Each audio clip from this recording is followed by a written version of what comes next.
Thank you, darling. It's interesting how the truth can sometimes seem might malleable, depending upon your point of view. Like how those dime novels make you out to be something you're not? Jack, don't be starting trouble. No, he's right. They do tend to exaggerate. Did they exaggerate your part in taking down the Daltons? Well, I was there in the flesh, boy, so I saw what happened firsthand.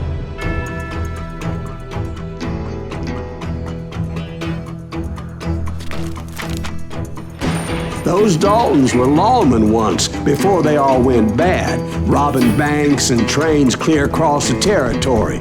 Until Coffeeville, of course. I was one of the citizens who took up arms that day. Fighting on the side of the right? I did my best, sir. We all did.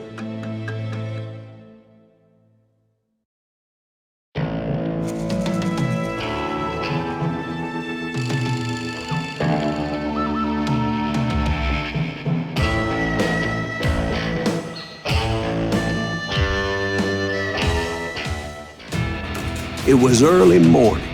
One of my friends was a local gunsmith, and he handed out firearms to anybody who'd take one. You see, the Daltons got it in their heads to rob 2 banks at the same time. 2 banks on the same damn street. Story was Bob Dalton's girl was always writing him about how he had no ambition. Oh, you're nobody next to Jesse James, she'd say. Finally, the bastard took his brothers to Coffeeville just to shut her up.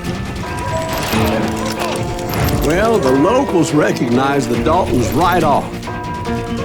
Before they could get away, half the town took up arms to defend their property.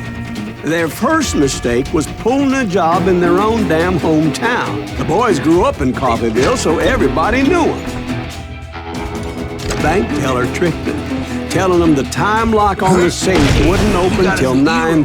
Put some holes in them!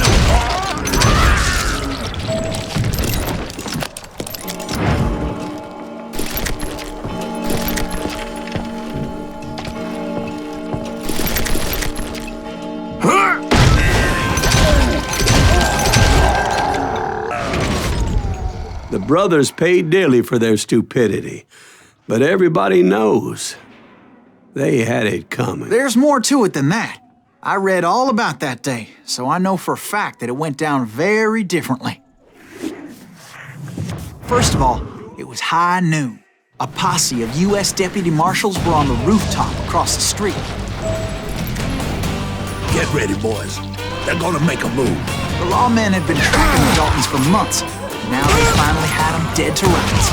Among them was a bounty hunter feared by many a lawbreaker. The marshals tried to get the Daltons to surrender. They'll give up eventually. We just gotta wait until the bitches out.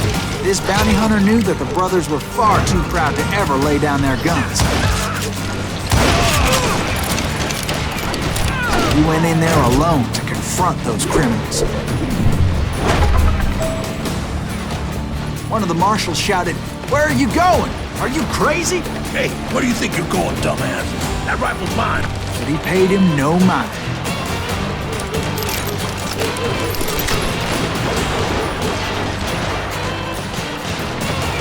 He saw a way to get around to the back of the bank. Then he figured out how to hit the Daltons from a direction they weren't expecting.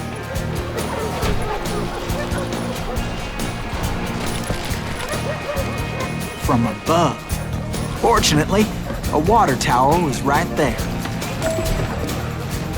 A moment later, he was climbing up a steep ladder, laughing at danger as he did.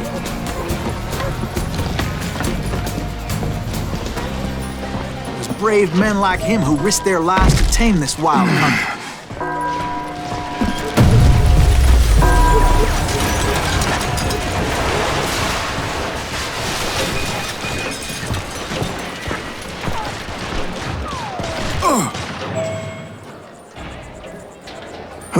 We've got company.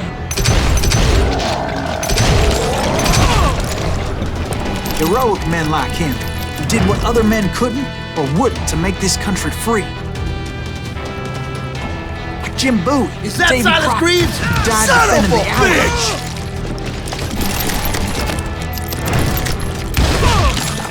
You can't hide from me!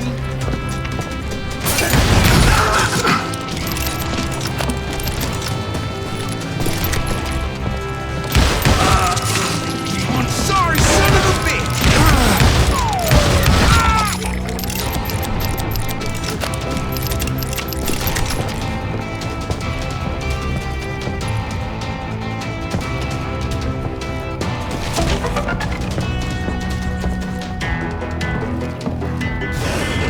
Over there!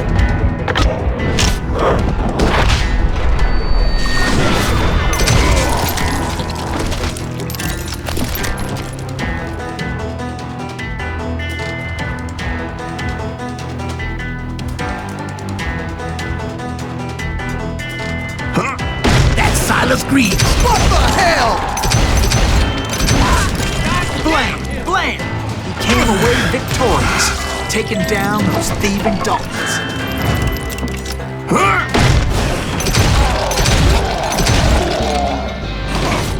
His name was Silas Greaves, and when the dust finally settled, he was the last man standing.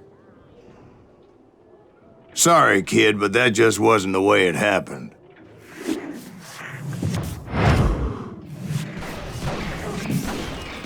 It was early evening, not high noon.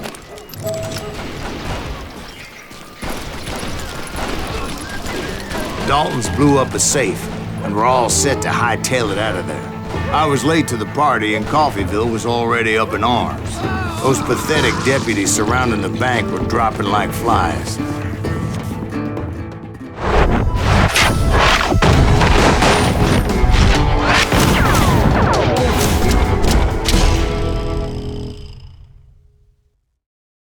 I had been tracking those jokers for months, waiting for them to do something reckless. And finally, they did. Those stupid bastards decided to rob 2 banks at the same time in the same town where everybody knew them. But they still had friends in Coffeyville. Keep shooting. I don't mind.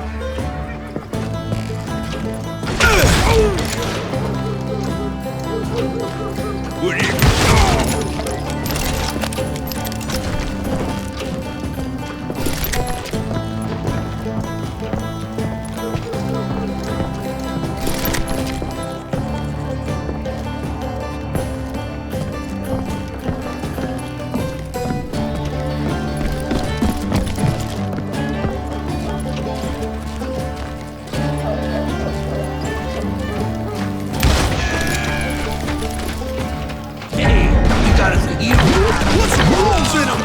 Those friends came after me like a pack of wild dogs, tooth and nail. They were coming at me from all directions.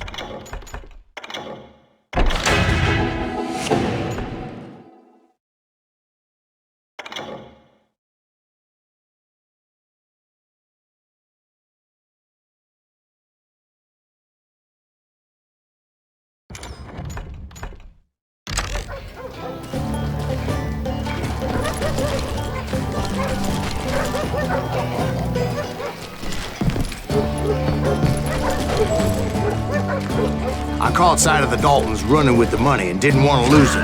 Problem was, they knew the town better than I did. To top it off, I found myself in the middle of another shootout in Tyre. Did the Daltons hole up in somebody's house? No, it was the Smiths, I believe. They were cousins of the Daltons, and they were shooting at the Browns, who were shooting at the Daltons, which wasn't any surprise, because those 2 families have been feuding forever. And since the Joneses are related to the Browns, they shot at the Smiths, pissing off the Heimhoffers, whose daughter recently married a Smith. Well, bullets were flying every which way as all the old feuds in Kansas caught fire all at once. There was a hell of a lot of pissed off people in Coffeyville that day. But that's just the way life is sometimes. Shit happens.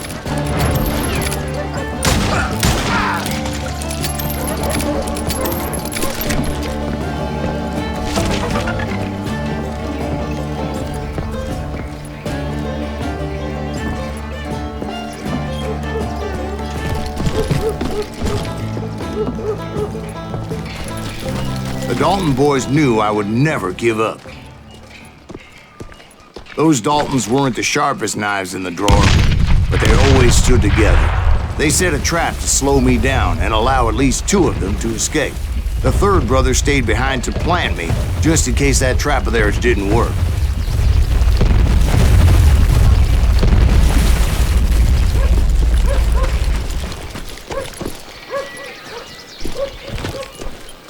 It was Emmett, the youngest, and he decided to stand his ground and face me down.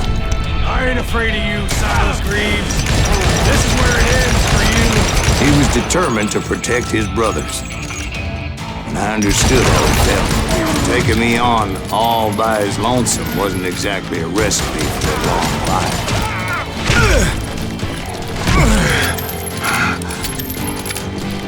I'm gonna tear you apart.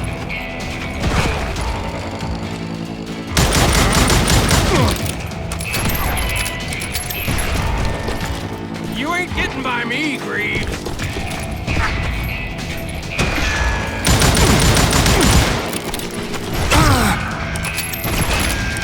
I'm gonna plant you where you stand.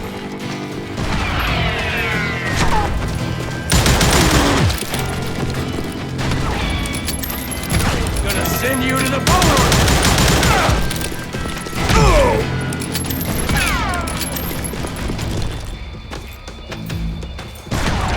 I'll blow your damn head clean off!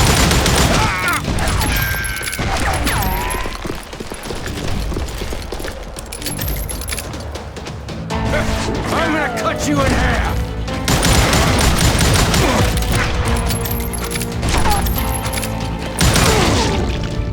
But Emmett Dalton survived the robbery in Coffeyville. He's the only Dalton who did. They say he was shot 23 times. Well, Dwight, who do you think put all those damn holes in him?